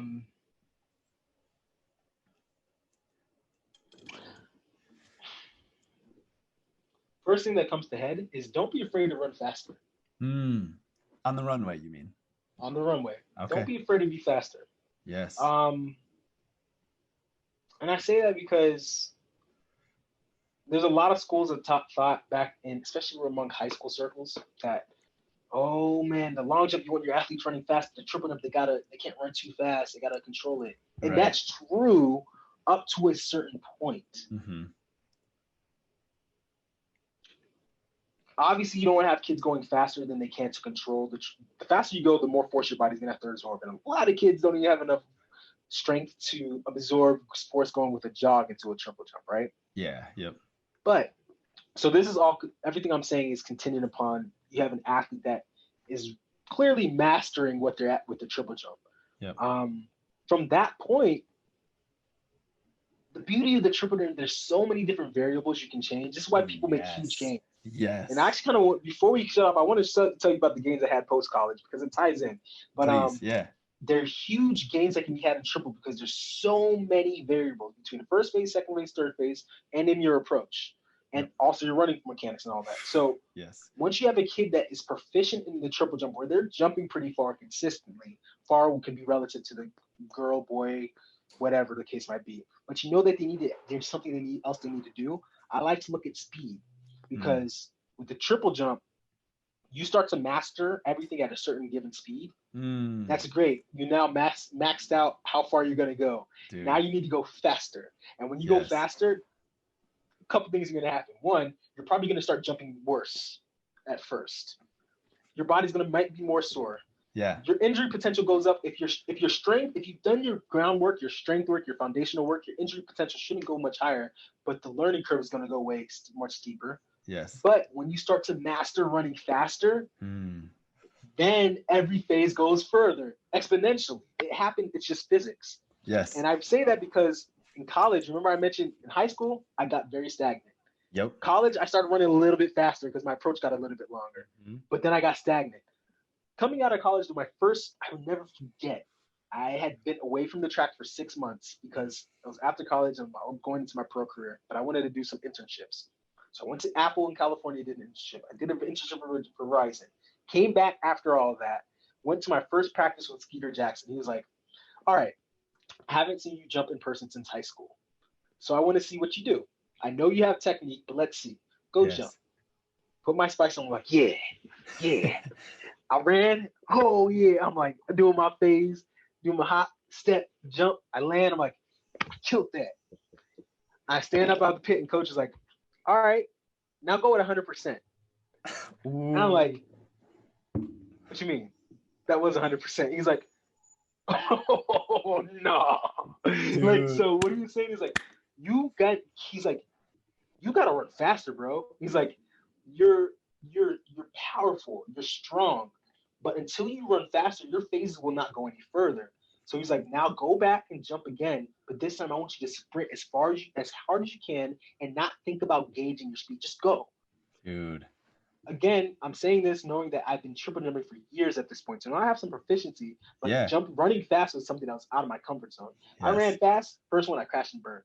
I ran fast again.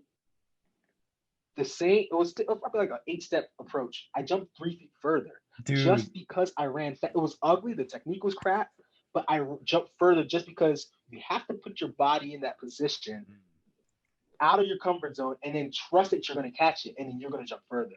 So that is the number one thing that I would say to any experienced triple jumper who's running to plateau is think about, and maybe not any experienced triple jumper because there's so many different things, but think about running faster because that was the number one focus from when I started training with him was the January 2013.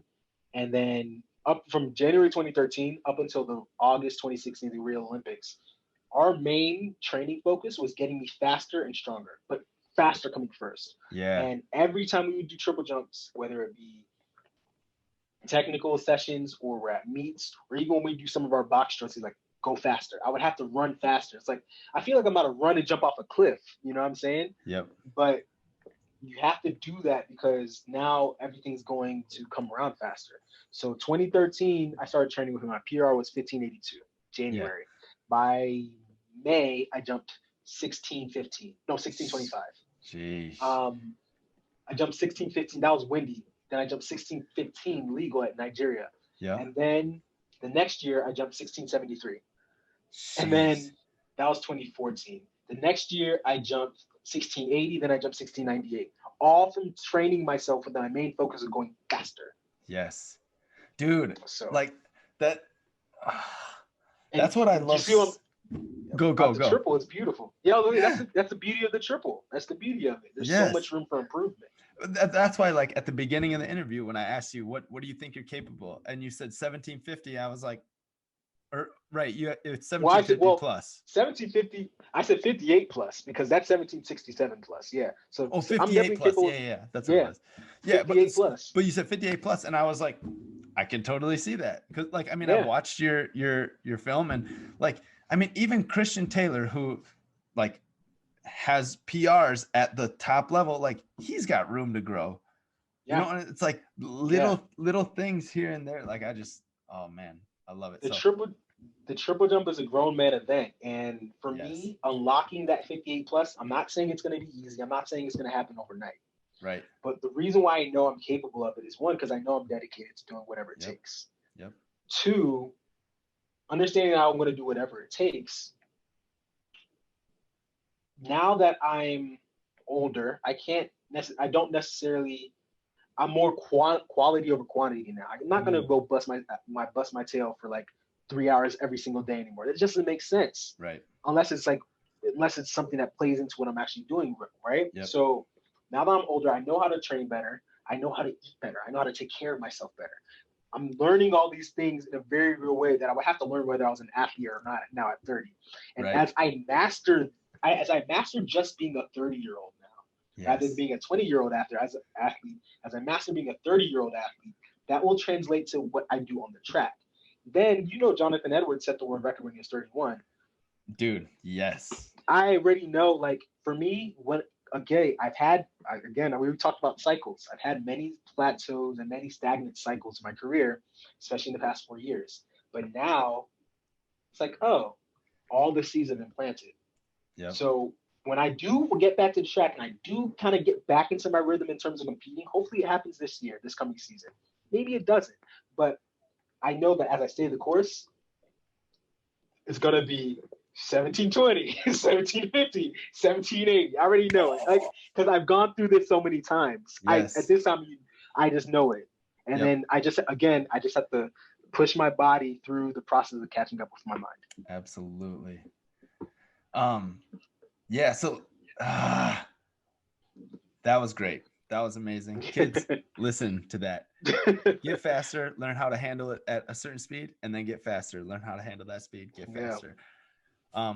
You said you had something else you wanted to say before we kind of wrapped up? That was really it. That's really it. Like, to stay the course. Stay the course. Stay the course. So, like, for me, like, right now, staying the course means just, again, mastering being 30. But for a high school athlete, it might mean mastering getting your studying done and getting it to sleep early enough so you can get ready for practice the next day. Right. These are the little things that people like to forget about. We like talking about, what's the new drills I should do? You're on Instagram seeing all these new drills and all that. And those are great, but what you need a foundation, and you got to do the little things right. And right now I'm realizing that by getting these little things right, as I talked about with like the small exercises and whatnot and the mental stuff, that's what's going to create the next set of breakthrough years that I have. And I think that's coming very soon. Yes, sir. Dude, I'm pumped to watch it. Like, I watched the one jump I could find at the Olympics from you. I don't know which round it was, but you kind of got out real far on that first phase, and then kind of lost balance a little bit in your second. Like, when I watched that, I was like, this dude's got so much more. Like, just from that, man. Because I remember, so when I competed, having a few jumps like that where, like, I just, was getting hungry. And so, like, I went after it a little bit harder, and I couldn't handle it because I had never done that before, whether it was a long first phase or being fast or whatever. And just like those moments were when I had realizations of like, oh my gosh, like there's actually more in there.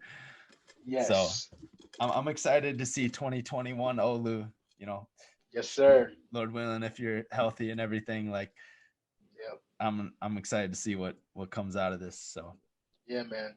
Same. Appreciate it. Yeah, absolutely. There was one other thing I wanted to say before we wrapped it up completely. I got to take better notes, man, when I'm doing this. It happens, man. I don't have to think of these things on the fly. Yeah, I think that's good. Okay. Is there anything else that you'd like to say to the people, or shout out your channels or anything like that? I'll post it also in the show notes. Sure. Sure. Well, I guess the shout outs would be, Instagram, my Olu Olamigoke, OOLAMIGOKE. Hey. That's my personal one. At No Donuts Till Tokyo. Okay. TIL in Tokyo. What else? TheDailyAthlete.com. That's where I post most of my, content. But other than that, I guess the real message is, especially with the year of 2020 that we've had. Yeah. We've all been put on pause. So, and I think for me to make the most of this time being on pause isn't to just go, I guess this is the lesson I would say to everybody, whether you're an athlete or not, kind of look within, see what you really, really want, because eventually things in life will get going again. And you want to make sure that as you get going again, you're headed towards the right direction. So for me, this year has been a very purifying one where I've had to leave certain situations that haven't worked for me, and I've had to do things that might look, again, controversial to other people, but I know it's in alignment with where I would intend to be. So don't be afraid to walk that path. Dude, that's great stuff. Listen to this man, people. He's got 3 decades of experience under his belt. Yeah, man. All right. Well, yeah, I really, really appreciate you taking the time, man, and sharing all your knowledge and experiences. I wish we could talk for a full, 24 hours, and I'm sure we still wouldn't have enough time. Cool. Yeah, all right. Well, you take care and rest up and get better. I'm excited to see the bombs in 2021. Yes, sir. Yes, sir. All right. Peace out.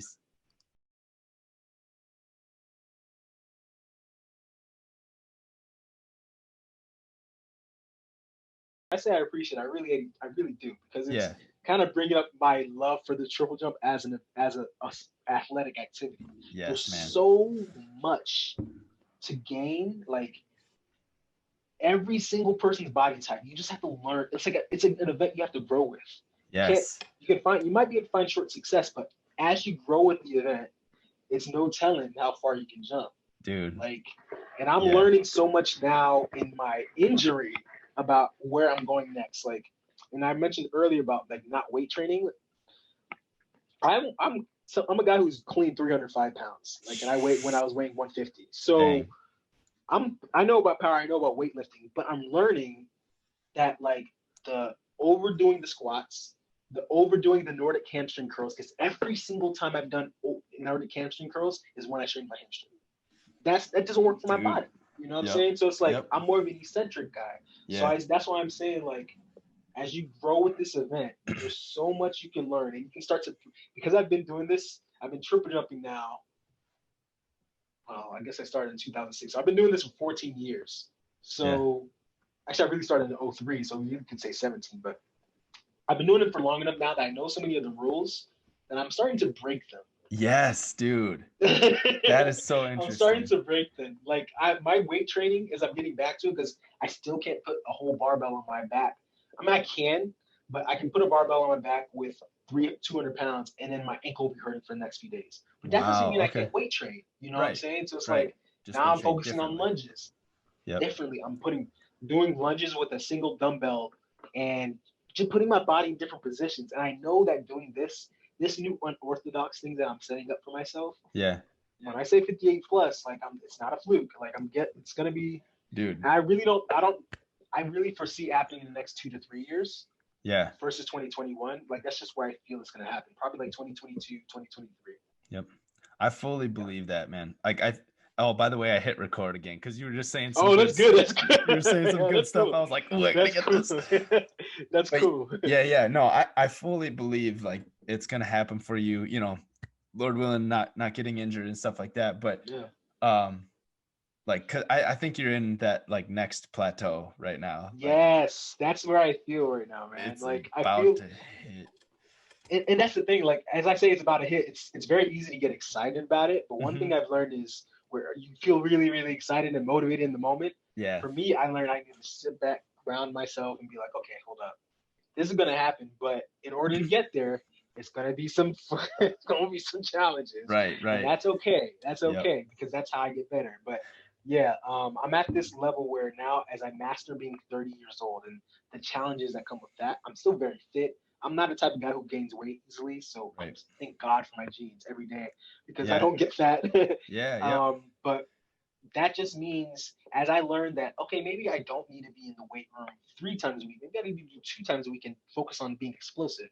Maybe I need to be working on doing everyday little stuff. Those are the things that no one can tell you how to do. You just have to figure it out for yourself. Right. And figuring out for myself kind of plays into my skill set because I've been doing it for so long. Yes. So it's kind of like the 10,000 hour thing. I'm probably at hour 15,000 by now. So Yeah, for sure.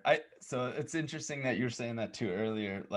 You have to calm yourself down because you get so excited in the moment. Yeah. And it was what we were talking about in the interview. It was just we have to train our mind to be patient and let the body catch up.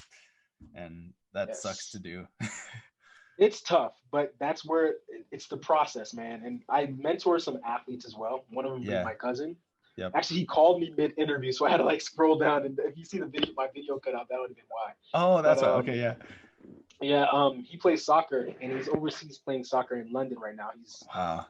just graduated from high school, and so he is a perfect example of like his mind so far. He's like, I'm 18. I gotta be getting scouted by soccer pros, or else I won't play soccer. I'm like, yo, bro, You're a you could fetus. be you could, and like the thing is with soccer, yeah, the best guys, the Kobe Bryants, not the Neymars, the Cristiano Ronaldos, and the majority of people get scouted at 18, 19 years old. Sure, but that doesn't have to be your story. Right.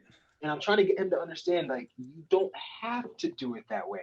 Right. You're paying so much attention to the template that was made by somebody else that you're beginning to walk your own path. Yes. You know, like you can't forget that other people have done great things and be inspired by them, but snap back into your own reality and remember that you can take the benefits that you learn from somebody else, but you got to walk in your own shoes. Right. And if that means you're going to be 22 being drafted, 32 being drafted, it doesn't mean it can't happen. Dude. But if you want it to happen, it will happen. You just have to make it work.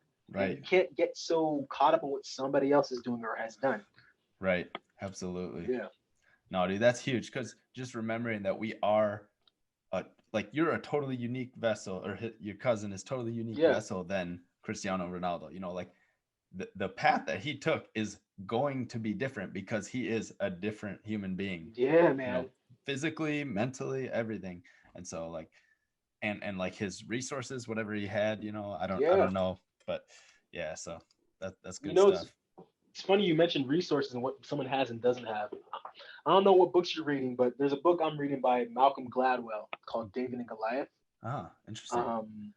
I've heard just of it, but I haven't read it.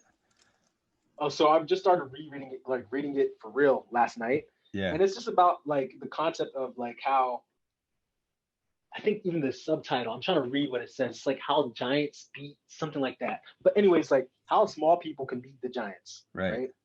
Like how did David beat Goliath? How does someone who's undersized beat somebody who's a giant? Right. You have to lean into what your disadvantages are and let that open your eyes to what else can happen for you. That's good. You know what I mean? Yes. And like for me, it's like, okay, I don't have the resources of Christian Taylor. I don't have the resources of Will Clay, but I have to compete and beat these. Are we still recording? Because we can record. But, okay, yeah. So yeah, I don't have the resources these guys have, but I still got to beat them when I line up and show up at the meet, right? We're still on the same playing field. Yes. Dude. So, okay, maybe they got all the money, maybe they got all the equipment. Well, who cares what they have? What do I have? Dude, absolutely. I know I'm tenacious as a pit bull.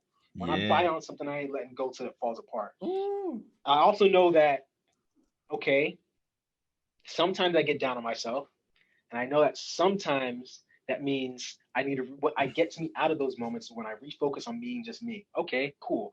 So in light of that, what can I do right now, knowing I can't physically train how I want to train? I can't go and get on the runway. What can I do right now?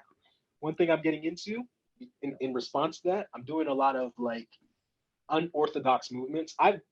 Going back to the reason why triple jump suits me. Growing up as a kid, I used to call myself a backyard sports All-American. I was always running, jumping, climbing trees, doing all this craziness. Yes. I was athletic without being an athlete because I was just always moving. Now I'm in the house and I'm not really doing much heavy loads. You can catch me at random. I'll be in my living room. I'll balance on one leg and like rotate my legs all around my body without moving around, just so I can increase my stability. I can move into my body. Like I'm moving in these new ways that nobody would say is training, but for me it's training because I know it's what my body needs. And then when I get back to doing what I specifically do, all these little things that seem insignificant will have played such a huge role in my recovery, and not just my recovery, but my next breakthrough. But again, that goes back to having enough experience and staying this course so long that I'm now starting to learn like, oh, these little intuitive nudges I get, these are what's going to get me further. Not just going back and trying to clean 305 pounds again. Right. I would like to do that, but if I don't clean 305 again, sure, fine. I don't care. Yeah. You know what I'm saying? You can still go 58 plus without cleaning 305 pounds. I'm trying to tell you, the triple jump is one event where you can break all the rules. It's ridiculous, man. you look at who's the perfect example? Well, most triple jumpers who jump far are fast, right? So I would say, again, going back to speed, you have to be some type of fast, but fast is relative. Right. You look at there's a guy named Lyukman Adams, Lyukman Adams. Oh yeah, He's a Russian guy. Yep. Big tall guy, Russian. Now, I've never competed against him in person, but I have at World Indoors 2016. Nice. He's a big guy. He moves this on screen. It looks like he's moving slow, but he's deceptive. Yes. Right. Yeah. Yes. His running mechanics all wonky. On the screen, it looks like he's deceptive. He looks slow, so but he's slow. deceptive. He's deceptively quick. He's quick where it matters. He's not fast all the way down the runway until like the last 5%. Yeah. His last 3 steps, boom, boom, boom, and he takes off with his running like this. Yeah. Like, how does that work? Dude, it's the same. And he's jumping 1730. Yeah. You know what I'm saying? Yeah. Maybe he cleans that up. He can jump 1760. Who knows? Right. I like that. That's, man, like, once that kind of made sense in my head, like when I watch these professional athletes, I'm just like, yo, like there's room to grow. Now, a few of these guys have like really gotten to that, you know, peak where they're like really refining certain things and their improvements are going to be less, but they can still improve. And like, I don't know, maybe that's something that one little thing will send them to the next level and someone goes 61 feet. But well, yeah, might be me. That's right. Let's go. Just one random little thing when you were talking about how Luke, I don't even remember how to pronounce his name. Adams. Lyukman, I think. Lyukman, yeah. It reminded me of Irving Saladino. Like when he's running, dude, it looks like he's jogging down the runway. Yes, like, but he's so technically proficient. Boom. Yeah, it's crazy. And Irving Saladino, by the way, is like 5'9". So he's short too. Big. He looks tall in the videos. Wow. He's not big. You're not big. That's crazy. Funny enough, my former coach, Dwight Phillips, great guy. God bless him. Yeah. Dwight was competing against Irving. Yeah. Dwight is like the complete opposite of Irving. Well, Dwight is a sprinter to the team. He is like 10-0. So fast. Yeah. Super fast. But he's so fast that he can plant and he's gone. Yep. You know what I'm saying? Yep. Where Irving was not nearly as fast. Right. He was so technically sharp that he could put his foot down and boom, gone. You know what I'm saying? Yep. And so it's like two opposite ends of the spectrum. Both of them have jumped like 860 plus. So yeah, man. Dude, I love it. Yeah. Hey, it's been really good to meet you. I really appreciate you taking for sure, time. Man. Like, same. Yeah, maybe we'll have to do a part 2 sometime. Hey, I'm open to it, man. Down the road.